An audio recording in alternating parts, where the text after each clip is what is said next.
जीवन का सबसे अटल सत्य मृत्यु है। आत्मा के शरीर छोड़ने से शरीर बेजान होने लगता है। और एक सवाल जो हमसे हमारे कई दोस्त पूछते हैं, हमेशा मन में आता है कि आत्मा शरीर के किस अंग से बाहर निकलती होगी। हमसे बहुत से लोग ये सवाल आपस में करते हुए भी दिखाई देंगे कि आत्मा किस तरह से शरीर से बाहर निकलती है, शरीर छोड़ने के बाद आत्मा आखिर जाती कहाँ होगी। अगर आप इन सवालों के जवाब चाहते हैं तो आप इस वीडियो को अंत तक देखें, ताकि ऐसे ही जवाब मैं आपको दे सकूं। बहुत सी वीडियोस मैंने पहले भी आपसे शेयर की हैं। इन सवालों के जवाब गरुड़ पुराण में बताए गए हैं। आत्मा के लिए आपके सभी सवालों के जवाबों में गरुड़ पुराण में बहुत सी बातें लिखी गई हैं।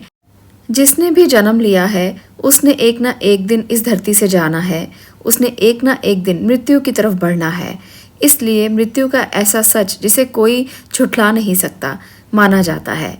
शरीर नश्वर है और एक ना एक दिन उसे नष्ट होना ही है, लेकिन आत्मा हमेशा अमर रहती है। किसी भी प्राणी की आत्मा शरीर के किस अंग से बाहर निकलेगी, ये उसके कर्मों पर निर्धारित होता है।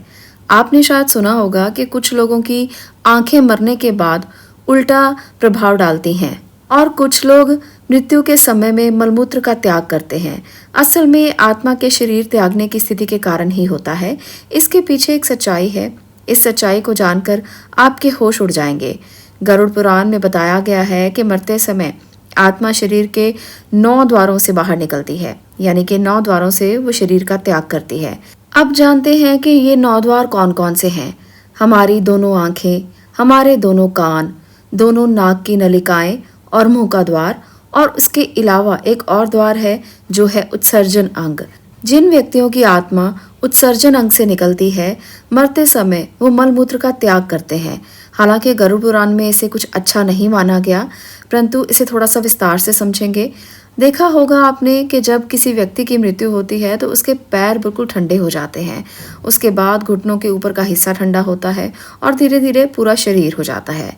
ऐसा लगता है कि शरीर से ऊर्जा कहीं बाहर की ओर खिंच रही हो और फिर किसी एक द्वार से वो बाहर निकल जाती हैं। शास्त्रों में माना गया है कि मुंह से प्राणवायु का निकलना बड़ा ही शुभ होता है। मान्यता ये भी है कि जो लोग जीवन भर धर्म के क्षेत्र में चलते हैं, जीवन भर धर्म के मार्ग पर चलते हैं, उनके प्राण उनके मुख से निकलते हैं और उन्हें यमलोक में बहुत ज़्यादा कोई कष्ट भोगना नहीं पड़ता। लेकिन ऐसे लोगों के प्राण जब मुंह से निकलते हैं तो उनका मुंह कई बार टेढ़ा हो जाता है। ऐसा भी कहा गया है, माना गया है कि नासिका से प्राणों का निकलना भी शुभ होता है। गरुड़ पुराण के मुताबिक इस तरह से उन्हीं लोगों के प्राण निकलते हैं जिन्होंने अपने परिवार में रहते हुए अपने सारे फर्ज, सारा कुछ अदा कर दिया हो और वो अब मन से वैरागी बन चुका हो। तो ऐसे लोगों के जो प्राण हैं वो इस प्रकार से निकलते हुए बताए गए हैं। गरुड़ पुराण में भगवान विष्णु को गरुड़ को बताते हुए कहा गया है कि जो लोग मोह माया से ग्रसित होते हैं, जिनकी बहुत ज़्यादा चाहतें होती हैं, अपने परिजनों से जिनका मोह बहुत ज़्यादा रहता है, ऐसे लोग मन से वैरागी नहीं हो पाते। ऐसे लोगों की मृत्यु निकट आने पर आंखें काम करना बंद कर देती हैं, कानों से सुनाई देना बंद हो जाता है, कफ अधिक बनने लगता है, परंतु वह चाहकर भी किसी से कुछ बोल नहीं पाते और ना ही किसी से कुछ कह पाते हैं, ना ही अपना कोई एहसास किसी को दे पाते हैं। ऐसे लोग परिवार के मोह के कारण अपने प्राण भी नहीं त्याग पाते। फिर यमराज के दूत बलपूर्वक उनके प्राण निकालते हैं और ऐसे में जब उनके प्राण आंखों से बलपूर्वक निकलते हैं तो आंखें उलट हो जाती हैं। इसी प्रकार से उत्सर्जन अंग से प्राण उसी व्यक्ति के निकलते हैं जो जीवन भर सिर्फ अपने परिवार के लिए ही सोचता रहता है और किसी भी तरह के और कल्याण के लिए कभी नहीं सोचता। ऐसे व्यक्ति हमेशा अपनी काम वासना में लगे रहते हैं। ऐसे लोग जब मृत्यु के समय यमदूतों को देखते हैं तो उनको घबराहट होती है। उनको ऐसा लगता है कि जैसे प्राण नीचे की ओर सरकने लगे हैं। इसके बाद प्राणवायु नीचे के मार्ग से निकल जाती है। प्राणवायु के समय अंगूठे के आकार का एक अदृश्य जीव निकलता है। माना ये गया है, गरुड़ पुराण में ये बताया गया है, यमराज के दूत उसके गले में पाश बांध देते हैं और अपने साथ यमलोक ले जाते हैं। इस प्रकार से ये माना जाता है कि किसी पापी व्यक्ति की ही ऐसी कोई मृत्यु होती है। आपको पता ही होगा कि हमारे शरीर में 7 चक्र होते हैं। इन 7 चक्रों से शरीर की पूरी ऊर्जा केंद्रित रहती है। शिव पुराण में भी ये बताया गया है कि जब किसी व्यक्ति की मृत्यु होती है उस समय पर उस व्यक्ति की पूरी ऊर्जा उस चक्र पर केंद्रित हो जाती है जिसका उपयोग उसने जिंदगी में सबसे अधिक किया हो। जो व्यक्ति अपना पूरा जीवन ईश्वर का ध्यान लगाते हैं उनकी ऊर्जा ज्ञान चक्र से बाहर निकलती है। जो लोग अपना पूरा जीवन सांसारिक सुखों में लगाते हैं और ज्ञान से दूर रहते हैं, ऐसे व्यक्तियों की आत्मा जो है वो मणिपुर चक्र से बाहर निकलती है। जो मनुष्य पूरे जीवन में केवल शारीरिक संबंधों के बारे में सोचते हैं, मृत्यु के समय भी उनके मन में ऐसी ही बातें आने लगती हैं, ऐसे लोगों की आत्मा मूलाधार चक्र से बाहर निकलती है।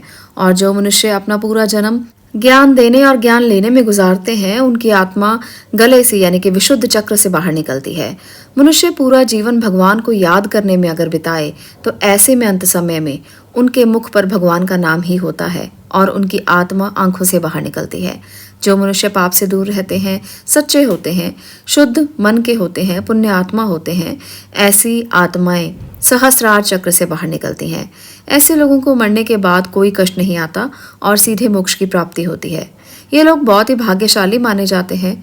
गरुड़ पुराण में तो ये भी कहा गया है कि जब आपको ये पता लगने लगे, आभास होने लगे कि मृत्यु निकट है, तो आपको मोह माया का त्याग कर देना चाहिए। अन्न जल से थोड़ी दूरी बनाकर रखें। अपने पापों के लिए प्रायश्चित करने की कोशिश करनी चाहिए और अंतिम समय में भगवान का नाम लेना चाहिए।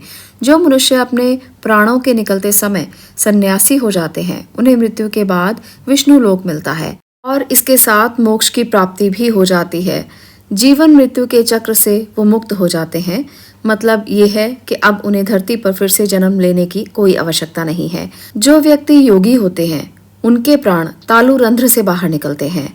वहीं जो मनुष्य अपने सभी दायित्व अच्छे से निभाते हैं, दान पुण्य करते हैं, पापों से दूर रहते हैं, ऐसे लोगों के प्राण शरीर के ऊपरी भागों जैसे आंख, नाक या मुंह से बाहर निकलते हैं।